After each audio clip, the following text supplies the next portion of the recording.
Olá, pessoal, tudo bem? Sejam muito bem-vindos a uma aula de ginecologia. Nessa aula, a gente vai discutir um dos temas que eu mais gosto de falar. Na verdade, tem vários temas que eu adoro abordar, mas eu confesso para vocês que esse tema, por ser um tema bem emblemático dentro da ginecologia e também por ser um tema que muito cai nas provas de vocês, eu acabo gostando de falar sobre ele. Geralmente as pessoas aprendem bem esse tema durante a faculdade, mas às vezes falta alguma cerejinha do bolo, alguma coisa que é importante você lembrar para poder responder as questões. E aí então, por isso que a gente acaba fazendo essas aulas para realmente você ter a diferença. E estamos falando de vulvovaginite. Vulvovaginite, então, é um tema que cai muito, sempre cai. Ah, Jader, mas eu vou prestar prova em tal lugar, às vezes não acaba não aparecendo. Assim, ó, vulvovaginite, cara, sempre cai em qualquer lugar que você vai fazer prova.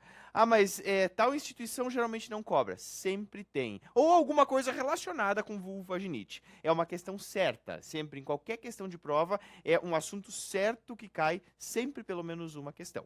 E é fácil, gente, é um assunto tranquilo, é um assunto super tranquilo da gente destrinchar todo ele. Então vamos ver parte por parte, vocês vão ver que vocês conseguem entender bem e conseguem acertar as questões. Fechou? Beleza?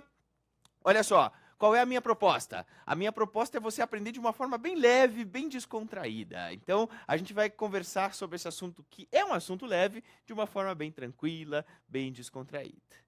Vem comigo, olha só, o que eu vou falar? Eu vou falar sobre as 3 principais vulvovaginites, que na verdade a gente diz que de todas as vulvovaginites, o que acaba caindo mesmo nas provas de vocês são aquelas 3 principais.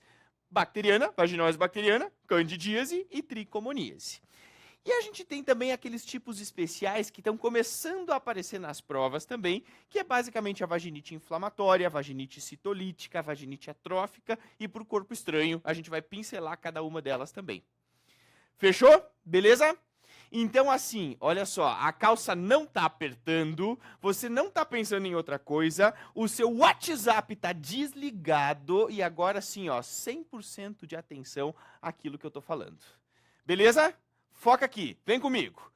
Gente, eu vou começar explicando um pouquinho sobre a microbiota vaginal normal, para você depois entender, então, as patologias. O que acontece? A vagina, ela é uma cavidade que contém as suas secreções fisiológicas e que contém também bactérias, que fazem parte da microbiota vaginal normal. Essas bactérias se chamam bacilos de Doederlein.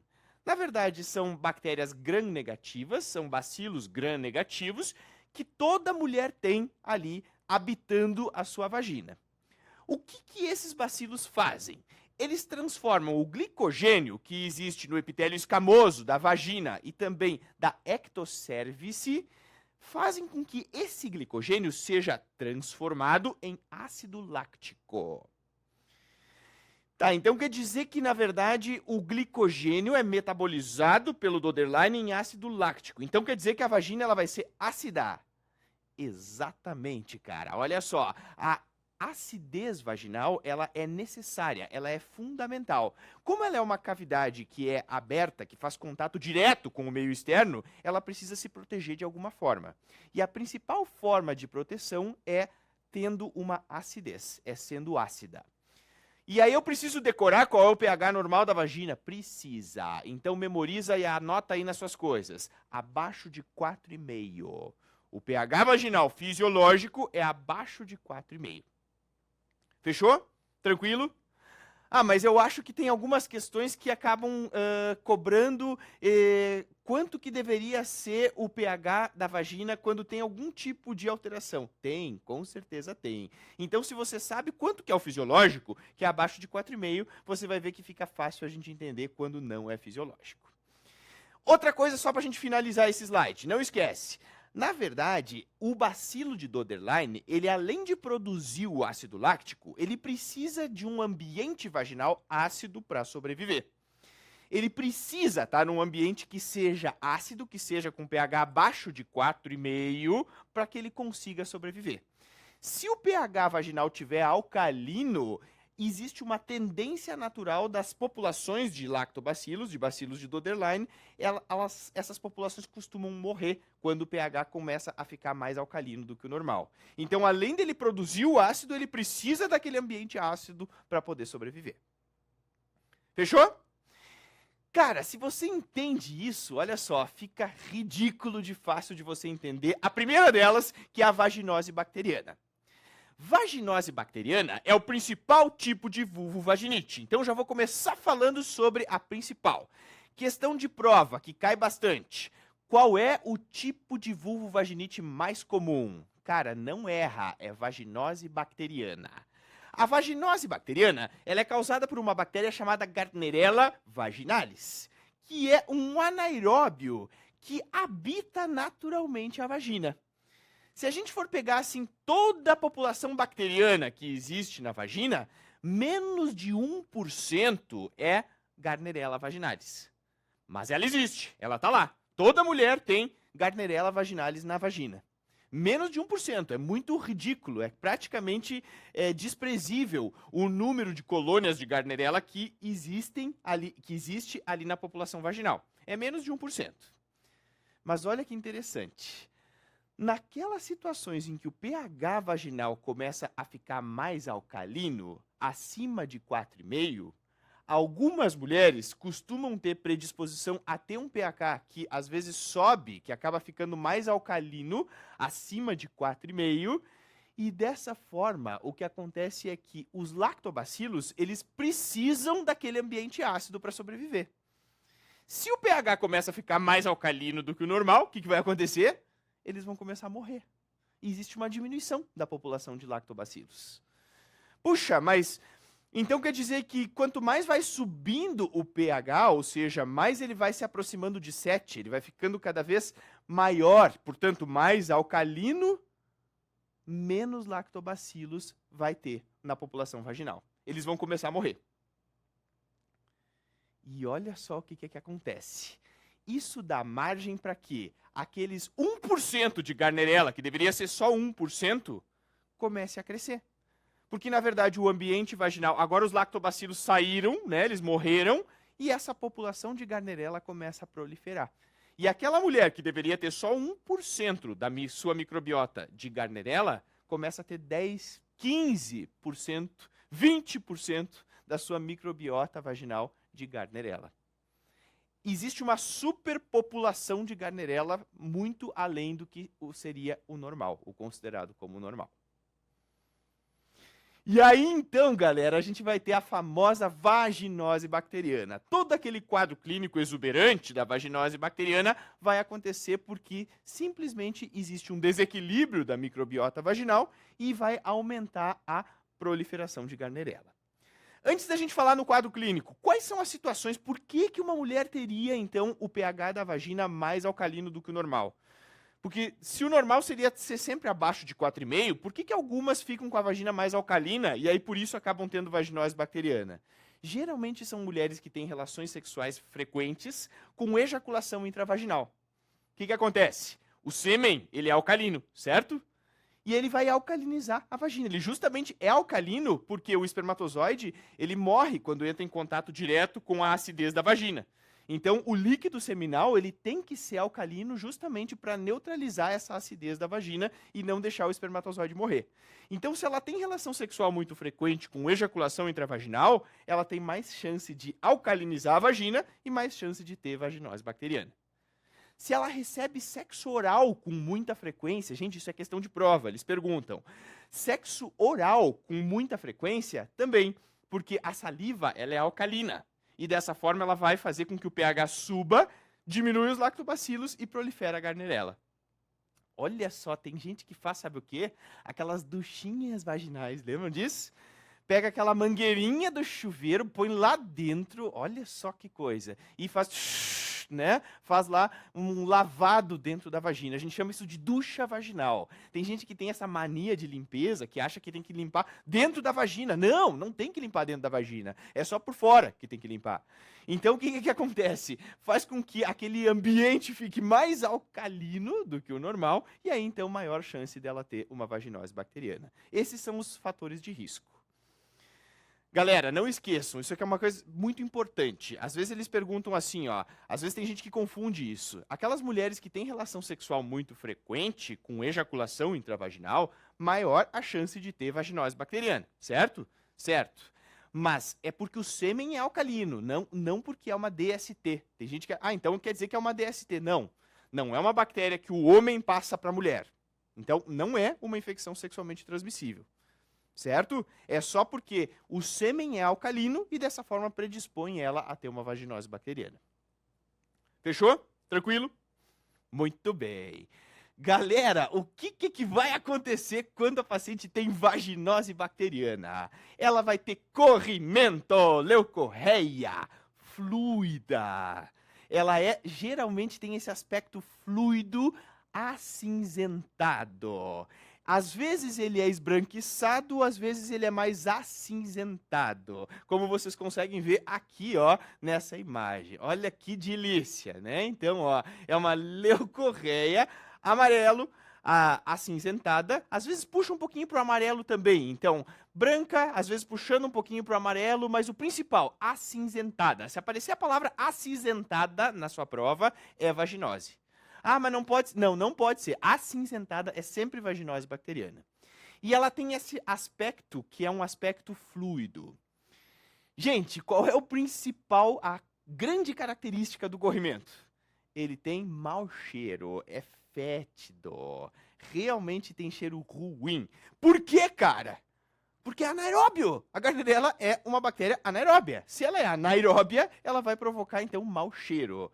Na verdade, existem aqueles produtos do metabolismo dos anaeróbios, que é a cadaverina e a putrescina, e aí, então, por isso dá esse cheiro mesmo de peixe podre. Ou, se vocês quiserem ser mais elegantes, como os livros franceses, odor característico de pescado. Olha o que é a elegância, né? Até dessa forma eles são elegantes. Gente, não, tá? É cheiro de peixe podre mesmo. Ou se cair pescado na prova, é isso que eles estão querendo dizer. Fechou? No exame a fresco, o que você vai ver? As famosas clue cells, que são aquelas células indicadoras. Essas células, na verdade, então, elas vão ser características de vaginose bacteriana. Já vou mostrar para vocês uma imagem para vocês fixarem bem a memória fotográfica. Gente, isso aqui é muito importante. Não tem leucócito. Geralmente não tem leucócito quando a gente faz o exame a fresco.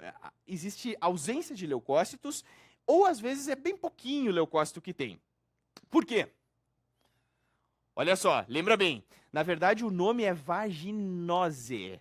Por que é vaginose? Não é vaginite. A gente fala vaginose. Por quê? It quer dizer inflamação. E a vaginose bacteriana não provoca inflamação. É um tipo de leucorreia que não provoca inflamação. Você examina a paciente e você vê que ela não está com a vulva inflamada. Você bota o espéculo na paciente e vê que a vagina ela não está inflamada. Então, por isso que recebe o nome de vaginose e não vaginite. Então, quer dizer, não tem inflamação e quando você faz o exame a fresco, não tem célula inflamatória, não tem leucócito. Ok? Muito bem. O que são essas clue cells, essas células indicadoras que você falou, Jader? Na verdade, as clue cells, ou células indicadoras, ou ainda células-alvo, como eles gostam de falar em algumas questões de prova, são o seguinte. Olha só, aqui vocês enxergam uma célula normal, estão vendo? Ó, aqui a membrana plasmática da célula, a gente consegue ver o núcleo bem direitinho. Isso aqui é um exame a fresco de uma paciente que não tem vulvovaginite. Olha essa aqui. Essa paciente ela tem uma célula que a gente não enxerga os contornos da membrana plasmática, ó, estão vendo? A gente não consegue ver o contorninho da membrana plasmática. E o principal, parece que alguém jogou um sal fino aqui, ó, em cima da lâmina. Tá vendo que ela tem esse aspecto todo granulado? Parece que alguém jogou um sal aqui em cima e ela tem essa tendência visual de ficar toda granulada, assim, com esse aspecto salpicado. Isso, gente, são clue cells. Não esquece desse termo. Clue cells ou células-alvo, ok? Ou ainda células indicadoras. Qualquer uma dessas três, eles estão falando do achado do exame a fresco de vaginose bacteriana. Jader, mas eu preciso fotografar, memória fotográfica disso aqui? Precisa, porque tem questão de prova que eles colocam uma foto do exame a fresco no microscópio. Então, tá lá no enunciado da sua questão, ó, pá, aparece essa foto. E aí eles perguntam qual que é o diagnóstico. O diagnóstico é vaginose bacteriana. Fechou? Muito bem. Pessoal, olha só, para a gente fechar o diagnóstico de vaginose bacteriana, a gente tem que ter 3 de 4 critérios que a gente chama de critérios de Amsel. Na verdade, isso aqui é uma coisa que foi feita há um tempo atrás e a gente usa ainda, então, esses critérios de Amsel para poder dizer que a paciente tem vaginose bacteriana. Se ela tiver 3 dos 4, a gente diz que o diagnóstico está fechado. Então, uma leucorreia branca acinzentada, essa é uma das características. O pH acima de 4,5, então em muitos postos de saúde tem aquela fita para você poder verificar, né, com a fita o pH vaginal. Se tiver acima de 4,5 é um outro critério. Teste das aminas positivo, que é o famoso teste de Whiff. O que é o teste de Whiff mesmo? Gente, o teste de Whiff é o seguinte, você coloca hidróxido de potássio na lâmina, coleta um pouquinho da secreção, põe na lâmina, e aí você pinga hidróxido de potássio em cima. O que acontece? O hidróxido de potássio, ele volatiliza as aminas que tem ali. Então ele acaba fazendo uma volatilização daquilo que o anaeróbio produziu, a cadaverina, a putrescina, e cara, apodrece a sala. É uma coisa que realmente, assim, ó, é muito ruim. Eu geralmente não gosto, pessoalmente, eu não gosto de fazer teste de Whiff no ambulatório, porque eu acho que constrange a paciente. Porque realmente o cheiro, o odor, ele acaba ampliando demais, assim, acaba ficando muito marcado. Acho que se você tem a certeza, né, do tipo de leucorreia, a queixa da paciente é compatível, não faz o teste de Whiff porque constrange, porque realmente o odor, ele acaba ficando bem importante mesmo, ok? E as células-alvo, que são as famosas clue cells, ou ainda células indicadoras, também a gente tem, então, o outro critério. Se ela tiver 3 desses 4 critérios, ela tem vaginose bacteriana. Muito bem! Como é que trata a vaginose bacteriana? Com o nosso bom e velho metronidazol. Não esquece disso para a prova, isso vai cair. Galera, primeira linha de tratamento de vaginose bacteriana, o que é? Metronidazol. Dose. Jader, preciso saber dose? Precisa. Muitas provas perguntam a dose. A dose padrão recomendada pelo Ministério da Saúde é 500 miligramas via oral de 12 em 12 horas por um total de 7 dias. É assim que se prescreve metronidazol. 500 miligramas via oral de 12 em 12 horas por 7 dias. Jader, mas lá onde eu atendo só tem comprimido de 250. Ok, então prescreve 2 comprimidos de 250 via oral de 12 em 12 horas por 7 dias. Fechou? Esse é o tratamento padrão. O que tem que lembrar, gente? Que não tem que tratar o husband, né, o parceiro. Muita gente pensa, não, mas eu tenho que chamar, né, o husband, que nem a gente fala, né, popularmente. Tem que chamar o husband para tratar? Não, não é uma doença sexualmente transmissível, não precisa. Ah, mas e se ela é assintomática e eu boto o espéculo e eu vejo que tem uma vaginose bacteriana, tem mau cheiro ali, precisa tratar? Não, ela não está se queixando. Se ela não está se queixando, não trata.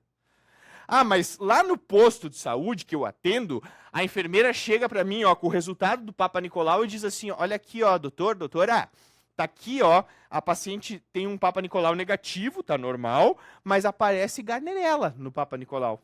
Ou clue cells, às vezes eles colocam assim, presença de clue cells, que são as células indicadoras. Tem que tratar. Não tem que tratar, gente. Você vai chamar a paciente, a conduta é, você chama a paciente e pergunta, fulana, como é que tá? Você tá com corrimento? Não. Tem mau cheiro? Não. Alguma coisa tá lhe incomodando? Não. Então não trata. A gente não trata o exame, né? A gente trata a pessoa. Então, não tem que tratar. Paciente assintomática não tem que tratar. Ok? Quem é que é assintomática, que pode ser assintomática, mas que é a única exceção? São 2 únicas exceções que a gente precisa tratar, mesmo pacientes assintomáticas. Gestante. Gestante sempre tem que tratar. Por quê? Porque gestante com vaginose bacteriana, mesmo assintomática, tem risco de parto pré-termo. Então, precisa tratar. E o outro grupo é aquelas pacientes que vão fazer algum tipo de procedimento. Por exemplo, ela vai fazer um cone, ela vai fazer uma esteroscopia, ela vai colocar um DIU. Se ela está com uma vaginose bacteriana, mesmo assintomática, aí você também precisa tratar. Fechou? Tranquilo? Bom, tem uma grande particularidade do metronidazol que sempre aparece também em questão de prova e que eu vejo que muita gente esquece no dia a dia, que é orientar a paciente a não tomar nada de bebida alcoólica. Gente, o que acontece? A gente sabe que o metronidazol, ele tem um efeito cruzado com o álcool, que a gente chama de efeito antabuse, ou ainda efeito disulfiram. Lembram disso? O que é o efeito antabuse? O que acontece é o seguinte, o álcool, ele é metabolizado em aldeído acético. E o que acontece é que o aldeído acético, ele precisa ser metabolizado depois. Se ela está tomando metronidazol, o metronidazol ele impede a degradação do aldeído acético. E esse aldeído acético ele acaba cruzando a barreira hematoencefálica e vai fazer com que a paciente tenha uma dor de cabeça infernal. É uma cefaleia muito importante. Ela fica nauseada, ela tem vômitos, ela tem tonturas e tem sensação de morte iminente. Olha só, isso é o efeito disulfiram ou ainda efeito antabuse. Não esquece, todo mundo que você prescreve metronidazol não pode tomar álcool, certo? Se a paciente tomar cachaça, não adianta, ela vai chegar numa emergência aí tendo um efeito antabuse. Hoje em dia a gente vive a era da medicina defensiva, né? Então agora uma dica prática para vocês, não só para a prova, mas para a vida de vocês. Uma coisa que eu particularmente sempre faço, quando eu prescrevo o metronidazol, eu escrevo na receita da paciente assim, ó, não ingerir bebidas alcoólicas durante o tratamento e até 48 horas após o seu término. Porque senão pode acontecer o seguinte, ó, a paciente foi lá, encheu a cara de cachaça, chegou numa emergência tendo um burral de um efeito disulfiram e diz assim, mas a doutora que me prescreveu, não me disse que eu não podia beber. Era final de semana, eu entrei dentro do copo. Gente, aquela coisa, né? Pois é, aí vão dizer, poxa, mas o médico não orientou e tal. Escreve na receita. Se você escreveu na receita, tá dito. Beleza? Então, uma dica prática para você não esquecer também. Bom, Jader, dá para usar creme vaginal de metronidazol também para tratar? Dá, o creme vaginal também é considerado como tratamento. Então dá para a gente usar o Vioral, que é o padronizado, mas dá para a gente usar o creme vaginal também. O creme vaginal, a paciente vai fazer o uso de um aplicador cheio de metronidazol à noite, por um total de 5 noites. Também pega bem, também trata. Bom, tem outras opções de tratamento? Tem, o secnidazol também pega super bem aí a vaginose bacteriana, o tinidazol também pode ser utilizado, mas na verdade o Ministério da Saúde coloca como segunda opção, e na verdade é uma opção para aquelas pacientes que não responderam também ao metronidazol, a clindamicina. Então, assim, ó, você deu metronidazol, ela voltou dizendo, olha, doutor, não melhorou, continua com aquele cheiro podre, aquele cheiro ruim, corrimento, não tá bom, não tá legal. Então, vamos usar clindamicina, essa é a segunda opção. Clindamicina, você prescreve 300 mg via oral, de 12 em 12 horas, por um total de 7 dias. Lembra que a clinda é um excelente anaerobicida, então também pega super bem aí a Gardnerella. Você usa ela como segunda opção. Feito? Tranquilo? Tudo certo, galera? Tá tranquilo? Tá tudo certo até aqui? Muito bem, eu acho que assim, ó, a vaginose bacteriana é a mais comum de todas e não dá para você ir para sua prova sem saber esses conceitos, porque isso aparece e aparece bastante. Entendida a vaginose bacteriana, vamos para a segunda. Olha só. Gente, a segunda é a candidíase. A candidíase também cai bastante nas provas, porque ela também é importante e a gente sabe que tem bastante. É muito difícil uma paciente passar por todo o seu menacme sem ter pelo menos uma vez na vida candidíase. As meninas que estão me ouvindo certamente devem lembrar disso, né? É difícil ter alguém que nunca tenha tido um único episódio de candidíase na vida. Geralmente é mais de um. Gente, o que é candidíase? A candidíase, ela é causada por um fungo, é uma vaginite fúngica, micótica. E o fungo que provoca a candidíase chama-se Candida albicans. ela é um fungo que existe na microbiota vaginal normal e sempre, por que eu coloquei essa balancinha aqui para vocês lembrarem? Que a imunidade celular da paciente tem que estar sempre em equilíbrio com o fungo. Então existe sempre esse balanço de equilíbrio entre a imunidade celular e o fungo. No momento em que cai a imunidade celular, o fungo pode proliferar e acabar provocando o quadro de candidíase. Então também é um desequilíbrio da microbiota. Olha que interessante. Quais são aquelas situações, aqueles cenários em que isso pode acontecer? Gente, os principais fatores de risco são diabetes mellitus, então pacientes diabéticas costumam ter mais candidíase. Pacientes com SIDA, né? Então elas têm problema de imunidade, mais chance de candidíase. Grávida, olha só, gestante costuma ter mais candidíase, então durante a gestação é muito mais comum dela ter um episódio de candidíase do que fora dela. Mas, Jade, por quê? Cara, é porque, na verdade, a gestação é um estado de diminuição da imunidade. O fato de estar grávida, ela tem uma redução fisiológica da imunidade. Se ela não tivesse isso, o próprio organismo poderia tentar expulsar o concepto, o feto. Então, ela tem que ter um estado de diminuição da imunidade. Se ela usa corticoide, tem uma doença reumatológica crônica, por exemplo, tem que usar cronicamente corticoide, maior chance dela ter candidíase. Olha só, pílula anticoncepcional combinado também aumenta a chance de ter candidíase e usar anticoncepcional combinado, pela alteração da microbiota, da composição da microbiota vaginal. E isso aqui cai bastante em prova. Se ela tomou antibiótico, por exemplo, teve uma sinusite bacteriana e ela precisou tomar antibiótico, essa paciente tem mais chance de ter candidíase. Muito bem, o que é a candidíase? Candidíase dá uma leucorreia grumosa. Então, olha a diferença da vaginose. A vaginose era fluida, era líquida. Na candidíase, a leucorreia ela é grumosa. Sabe o que parece? Parece uma ricota. É isso aqui. Não faz cara de nojinho. Pra que essa cara de nojinho aí? A vida é dura. Por que isso aqui?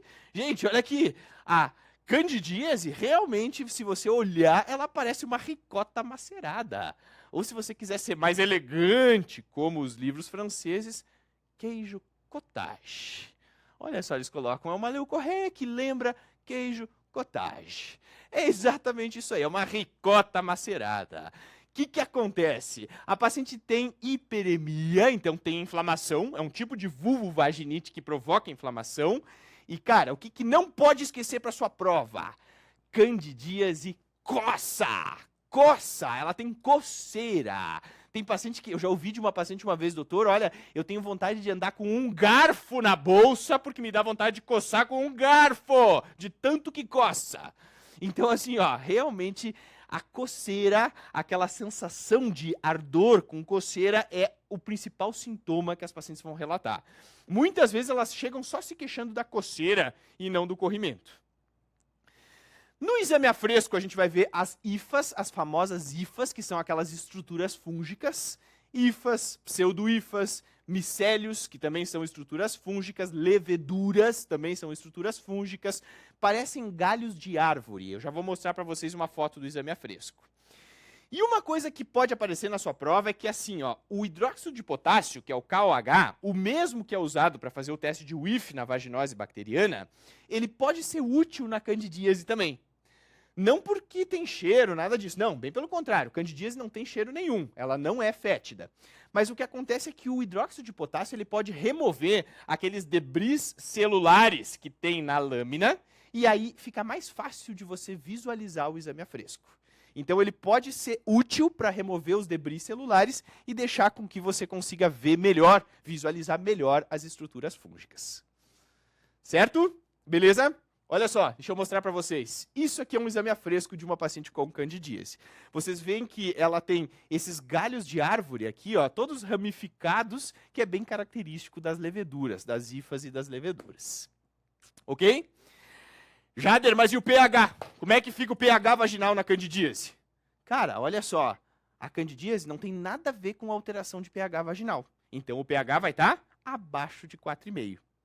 Às vezes, ele até está mais ácido do que o normal. Ele pode estar 3,5, 3,7, porque não tem realmente alteração de pH. O pH ele fica ácido e, por vezes, até mais ácido do que o normal.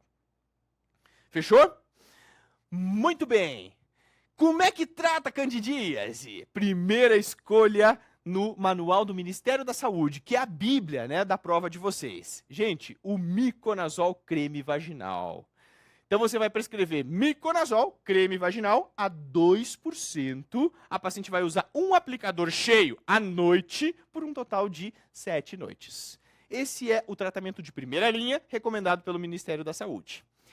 Eles também colocam como alternativa, também de primeira linha, não tem miconazol. A paciente não achou, não tem lá no posto de saúde, você também pode usar nistatina. Nistatina é 100 mil unidades a dosagem dela, só que aí ela tem que usar por 14 noites. É um creme vaginal de nistatina, ela tem que usar por 14 noites. Mas qual é o grande problema da nistatina? Cara, a nistatina é do tempo que o meu avô fez medicina, né? Ela já tem 50% de resistência. Então, assim, ó, é realmente uma medicação que ainda existe, que ainda pode ser recomendada, mas tem 50% de chance de não dar certo. Então, mas Jader, é o que eu tenho lá no posto de saúde que eu atendo. Ok, então prescreve, beleza. Agora, se tem o miconazol, eu, do ponto de vista prático, recomendo prescrever o miconazol. Agora, para prova, qualquer uma das duas opções é considerada como primeira opção. Tanto o miconazol quanto a nistatina. Fechou? Mas não dá para usar alguma coisa via oral, fluconazol, por exemplo? Gente, o fluconazol é ótimo, é excelente. Você dá 150 miligramas via oral, dose única, para a paciente estar resolvido o problema. Geralmente em clínica privada é o que a gente usa, é o fluconazol, 150 miligramas, um comprimido, dose única. No outro dia ela já está super bem e no outro está nova de novo. Agora, o grande problema é que o fluconazol ele é mais caro, né? Então, por isso que o Ministério da Saúde não recomenda como primeira opção. Eles recomendam ou miconazol ou nistatina. Cetoconazol, clotrimazol, anfotericina e isoconazol também pega super bem a Candida albicans. Ok? Tranquilo? Muito bem. Aí tem aqueles casos que são um pouquinho mais chatinhos da gente tratar. E certamente vocês já devem ter visto na prática. É aquela paciente que chega dizendo assim, ó, olha, doutor, doutora, eu tô estressada, eu tô com um monte de coisa para fazer, eu tenho essa maldita prova de residência aí que eu tenho que prestar, eu tenho 1 milhão de coisas aí de atribuições e, assim, eu tenho candidíase o tempo inteiro. Eu já tratei 4 ou 5 vezes esse ano candidíase. Dali a pouco melhora, daqui a um mês eu já estou com candidíase de novo. Aí a gente pode fazer o que a gente chama de tratamento supressivo. Claro que assim, o ideal é sempre você investigar se a paciente não tem algum outro fator, como diabetes ou HIV. Então é importante você fazer um rastreio para diabetes e para HIV. Se dá negativo, você pode propor para ela, então, um tratamento supressivo. O que é o tratamento supressivo? Fluconazol 150 miligramas, uma vez por semana por 6 meses. Ela escolhe um dia da semana, tipo, toda segunda-feira vai tomar o comprimidinho de fluconazol. E faz isso por 6 meses. São 6 meses que ela fica sem ter candidíase, e muitas vezes depois que interrompe esse tratamento supressivo, a gente sabe que ela tende a ficar bem também, tende a ficar sem episódios de candidíase. Ok? Mas tem outra particularidade que também pode aparecer nas provas de vocês, que é o seguinte. Uma coisa é a candidíase de repetição. É aquela paciente que trata, melhora, daqui a pouco ela já está com candidíase de novo. Mas tem também aquela paciente que diz assim, ó, doutor, doutora, eu usei o miconazol que a senhora me prescreveu. Não melhorou. Aí você pensa assim, bom, então vamos dar nistatina. Aí ela usa nistatina e não melhora. Aí você pensa, não, então vamos dar fluconazol, 150 miligramas, um comprimido, dose única. E ela volta dizendo, pelo amor de Deus, doutor, eu estou quase parando na frente de um poste na rua para me coçar, porque não melhora. Eu estou usando isso aqui, já fui em vários médicos, e é muito comum isso, né? Já fui em vários médicos, procurei já 5 ginecologistas diferentes, todos me dão ou fluconazol, ou nistatina, ou miconazol, e não resolve. Eu continuo me coçando desesperadamente. Gente, olha só, a maioria, cerca de 90% das candidíases são pelas espécies de Candida albicans. mas mais ou menos 9 a 10% são causadas por espécies de cândidas não albicans. Como assim não albicans? Olha só, deixa eu te mostrar. Existe, na verdade, a chamada Cândida glabrata e a Cândida tropicalis, que são bem menos comuns, mas que quando elas provocam a candidíase, geralmente não vai responder a esses antifúngicos convencionais. Não responde ao miconazol, não responde à anistatina, não responde ao fluconazol. Então, se a paciente não está respondendo, você tem que pensar que ela tem uma candidíase por espécies não albicans, que é glabrata e tropicalis. E o que é que você vai prescrever para ela? Aí você vai prescrever o ácido bórico. A única coisa que pega a glabrata e a tropicalis é o ácido bórico. Poxa, mas ácido bórico é fácil de encontrar? Geralmente as pacientes precisam mandar fazer em farmácia de manipulação. Então você prescreve ácido bórico 600 miligramas na forma de óvulos vaginais. Ela vai introduzir um óvulo vaginal à noite por um total de 7 noites. Ah, mas é chato ter que colocar, tem um cheiro ruim, assim, o ácido, né? Quando ele acaba, quando o corpo degrada a cápsula do óvulo, sim, tem. Mas, gente, tira com a mão. Se você pegar no seu dia a dia paciente assim, ou se aparecer na sua prova, paciente que não está respondendo, cara, se é Candida albicans, tem que responder com miconazol. Tem que responder com fluconazol. Se não respondeu, é porque ela tem ou glabrata ou tropicalis. Geralmente, quem tem candidíase por glabrata e por tropicalis são aquelas pacientes que são diabéticas já de longa data, pacientes sidéticas, ou então pacientes que têm alguma comorbidade, uma doença reumatológica. Geralmente, elas têm uma predisposição maior a ter candidíase por essas espécies. Tranquilo? Tudo certo até aqui? Tudo tranquilo? Gente, o meu grande objetivo é assim, ó, é falar as coisas básicas que precisa saber para a prova, mas também aprofundar, porque tem muita questão de prova que eles cobram de uma forma mais aprofundada. Então eu começo com as coisas básicas e depois, pá, começo a aprofundar mais, porque vocês precisam entender e entender tudo. Tá tudo claro até aqui, tudo certo? Beleza, maravilha. Vem comigo, olha só. Gente, o que é que também cai muito na prova de vocês? A tricomoníase. A tricomoníase, ela é causada por um protozoário. A vaginose era bactéria, a candidíase era fungo, agora a tricomoníase, popularmente chamada de trica pelos ginecologistas, né? É um protozoário. Ele é um protozoário ovalado que tem um flagelo e ele tem um metabolismo anaeróbio, ok? Essa é, então, a característica aí da Trichomonas vaginalis, que é o nome do protozoário. Olha só, o que tem que lembrar? Gente, a tricomoníase, ela é, então, uma infecção sexualmente transmissível. É o único tipo, então, dessas 3 grandes vulvovaginites que é sexualmente transmissível, que pega por relação sexual. E é super transmissível. Olha só, um homem pode adquirir tricomonas vaginalis de uma mulher por uma única relação sexual. A chance de ele adquirir de uma mulher que está contaminada é 70%. E uma mulher, para adquirir tricomonas vaginalis de um homem contaminado, é 80%. Então, assim, ó, transou uma vez só com uma mulher que tinha tricomoníase, 70% dele contrair. Ela transou uma única vez com um cara que está infectado pelo tricomonas vaginalis, 80% dela adquirir tricomoníase. Então pega e pega super rápido. Gente, dá uma leucorreia amarelo esverdeada. Não esquece dessa palavra. Sublinha bem aí nas suas coisas. Gente, se tiver a palavra verde, esverdeada é tricomoníase. Ah, Jader, mas fala outras coisas. Nem lê o resto. Se tiver verde, é porque é tricomoníase. Ponto final. Essa é a característica dela.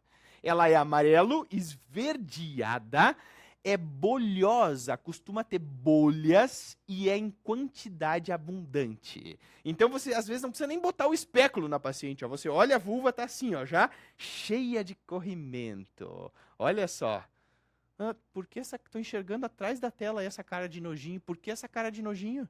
A vida é dura, é isso aí. Olha aqui, ó. Você nem põe o espéculo, já tem esse corrimento, essa leucorreia verde que a gente vê na vulva. Se você botar o espéculo, vai ver que tem bolhas. Ela é bolhosa, é uma leucorreia bolhosa e abundante, em grande quantidade. E aí, quando você olhar o colo do útero, costuma ter o que a gente chama de colpite tigroide. Por incrível que pareça, esse tigroide é nome científico. Você vê que o colo ele tem vários pontos avermelhados assim e lembra, na verdade, acaba lembrando um morango. A gente chama de colo em morango. Tem alguns lugares que eles mudam a fruta, que eles falam em framboesa. Então, por incrível que pareça, tem isso. Tem alguns lugares que eles dizem, não, o colo é em morango, outros falam colo em framboesa. Cara, independente da fruta que seja, o objetivo que eles estão querendo dizer é isso. Tá cheio de ponto vermelho no colo, é uma colpite. Isso é tricomoníase. Como ele é anaeróbio, o pH vai ser acima de 4,5. Então o pH também vai ser mais alcalino do que o normal. Assim como a vaginose bacteriana, na tricomoníase, a gente vai ter então também um pH mais alcalino. E no exame a fresco, a gente vai ver os famosos protozoários móveis. Olha só, deixa eu mostrar para vocês. Isso aqui, gente, é um exame a fresco de uma tricomoníase. O bicho fica louco, ó, se mexendo na lâmina. Ele tem um flagelo, a gente consegue ver o rabinho dele aqui, ó, se mexendo. Às vezes, se você não conseguiu ver bem, não conseguiu visualizar bem, sempre tem lá no posto de saúde alguém que fuma, né? E aí, então, você pode pegar um isqueiro de quem fuma e dar um calorzinho ali, só bota o isqueiro embaixo da lâmina, esquenta, aquece um pouquinho a lâmina, que o bicho fica louco, ó. Ele começa, olha aqui, ó, a se mexer, como vocês estão vendo aqui. Fechou o diagnóstico de tricomoníase. Como que trata? Com metronidazol. Nosso bom e velho metronidazol, que é o mesmo que se usa para vaginose bacteriana, também a gente usa para trica. Então, metronidazol é o tratamento de escolha. Jader, qual é a dose? Olha só, presta bem atenção. Dá para usar 500 miligramas via oral de 12 em 12 horas por 7 dias, assim como a gente usa para Ganirela, para vaginose bacteriana? Dá. Mas também, no caso da tricomoníase, a gente pode usar o tratamento em dose única. Você pode prescrever 2 gramas de metronidazol via oral em dose única. Geralmente se recomenda mais a dose única do que fracionar em 7 dias, porque aumenta a adesão ao tratamento. Então, tanto a dose única quanto o fracionamento em 7 dias são considerados pelo Ministério da Saúde como primeira opção. Jader, o creme vaginal de metronidazol dá para usar para tricomoníase? Não funciona, não pega bem. Então, alguns casos até resolve, mas o melhor definitivamente é o via oral. Então, não prescreve, tá? Não é indicado você prescrever creme vaginal de metronidazol para tratar tricomoníase. Sempre tem que tratar o parceiro, ok? Então tem que chamar ele, convocar ele no posto de saúde e prescrever o tratamento para ele. Por quê? É uma infecção sexualmente transmissível. Se ele não tratar, ela vai se recontaminar. Ah, mas e se ela é assintomática? Questão de prova, gente. Isso aqui é questão batida de prova, já caiu várias vezes e volta e meia aparece de novo em alguma instituição do Brasil. Ah, a dona Maria tem 38 anos, 40 anos, ela é assintomática, foi fazer um Papa Nicolau e apareceu assim, ó, negativo para células malignas, amostra representativa da JEC, da junção escamo-colunar, presença de tricomonas vaginalis. Ela está assintomática, ela não tem nenhum tipo de queixa. Trata ou não trata? Claro que trata. Sempre trata. Às vezes aparece até no exame de urina, né, de algumas pacientes. Se ela for assintomática, mas apareceu trica, tem que tratar, cara. É DST, é doença sexualmente transmissível. Sempre você vai tratar. E não esquece de orientar o álcool, né? Então, se ela tomar um schnapps aí, uma cachaça, vai ter o efeito antabuse. Exatamente a mesma coisa que é para vaginose bacteriana. Fechou? Tranquilo? Muito bem. Aí, para a gente finalizar, então, essas 3 vulvovaginites mais importantes, que são as que realmente caem em prova, eu tenho que, lógico, dizer para vocês como é que se trata gestante com vulvovaginite. Galera, prestem bem atenção porque isso cai muito nas provas de vocês. O que tem de diferente? O que tem de diferente é o risco teratogênico das medicações na gestação. E, claro, a efetividade do tratamento. Então, olha só. O que se sabe? Que o metronidazol, ele ainda não tem uma segurança bem estabelecida para ser usado no primeiro trimestre de gestação. Então, se você tem uma gestante com vaginose bacteriana, que tem, então, aí uma infecção por Gardnerella, e você precisa tratar e ela está no primeiro trimestre, não prescreva o metronidazol. Recomendação do Ministério da Saúde, clindamicina. Então, primeiro trimestre de gestação, clindamicina. Você vai prescrever a clindamicina para ela. Se for segundo ou terceiro trimestre, aí você já pode usar o metronidazol via oral, sem problema nenhum. Ok? Agora, primeiro, você prescreve clindamicina. Candidíase, muda alguma coisa? Não, não muda. Candidíase, você pode usar o miconazol sem problema nenhum e pode usar nistatina sem problema nenhum. Mas lembra que o tratamento é sempre por creme vaginal em gestante para candidíase. Ah, mas não dá para prescrever fluconazol via oral? Não, fluconazol é contraindicado na gestação via oral. O tratamento é sempre com creme vaginal. Ok? E a trica? Bom, a trica é um grande problema. A tricomoníase é grave. Ela pode causar uma complicação obstétrica grave, como parto prematuro? Pode, com certeza pode. Então, como é uma infecção grave, o Ministério da Saúde diz assim, ó, primeiro trimestre, poxa, a gente tem problema de usar o metronidazol, mas é muito mais problema ela ficar com uma tricomoníase. Então, a única exceção para você usar o metronidazol em gestante no primeiro trimestre é tricomoníase. Você pode prescrever, sim, o metronidazol 2 gramas via oral em dose única, tanto no primeiro, segundo ou terceiro. Então, tricomoníase você usa o metronidazol, mesmo sendo primeiro trimestre. Puxa, mas não é arriscado, Jader? É arriscado. Mas o risco dela ficar com uma tricomoníase é muito maior do que o risco do metronidazol. Então é aquela coisa de risco-benefício, né? Se o risco de ficar com uma tricomoníase é maior, usa o metronidazol sem problemas. Ok? Ficou claro, gente? Isso é importante. Eu vejo que os alunos têm muita dificuldade, muita dúvida com isso. Eu quero que fique bem claro para vocês entenderem. Fechou? Beleza! Muito bem! Aí, então, a gente entra, só quero pincelar para vocês, então, para a gente fechar com chave de ouro, é aquelas vaginites que não são tão comuns assim, mas que podem aparecer nas questões de vocês. Uma delas é a vaginite inflamatória. Gente, o que é a vaginite inflamatória? A vaginite inflamatória é quando tem substituição daqueles lactobacilos que existem na microbiota vaginal normal por estreptococo do grupo B. Vocês vão lembrar que mais ou menos 20 a 30% da população feminina é colonizada pelo estreptococo do grupo B, que é o Streptococcus agalacti, né? Jader, como assim estreptococo do grupo B? Cara, lembra da obstetrícia? Lembra que no final da gestação, entre 35 e 37 semanas, a gente tem que rastrear se a paciente tem colonização ou não pelo estreptococo do grupo B. E aí, se ela tiver, você tem que usar um antibiótico intraparto para evitar aquele risco de sepse neonatal. Por quê? Porque muitas mulheres, então 20 a 30% das mulheres têm estreptococo do grupo B na vagina. Mas o que acontece é que muitas mulheres acabam tendo uma substituição dos lactobacilos por esses estreptococos do grupo B. E aí, então, elas vão ter vaginite inflamatória. Gente, o que é a vaginite inflamatória? É uma leucorreia purulenta, parece pus saindo pela vagina. A paciente tem uma irritação vulvovaginal. E é geralmente causada, então, por esse excesso de estreptococo do grupo B. Tem uma regrinha bem fácil para você lembrar, olha só. Ó. Lembra que assim, ó, o estreptococo do grupo A tem na amígdala, causa amidalite. O estreptococo do grupo B tem na vagina aí, mas que coisa, mas que cabeça podre vocês têm, hein? Poxa vida, vagina, estreptococo do grupo B tem na vagina e causa vaginite inflamatória. Pronto, não esquece mais. Cara, como é que você trata? Com clindamicina. Clindamicina na forma de creme vaginal. Então, existe clindamicina, esse anaerobicida na forma de creme vaginal? Existe. Então, você prescreve na forma de creme vaginal e trata paciente com vaginite inflamatória.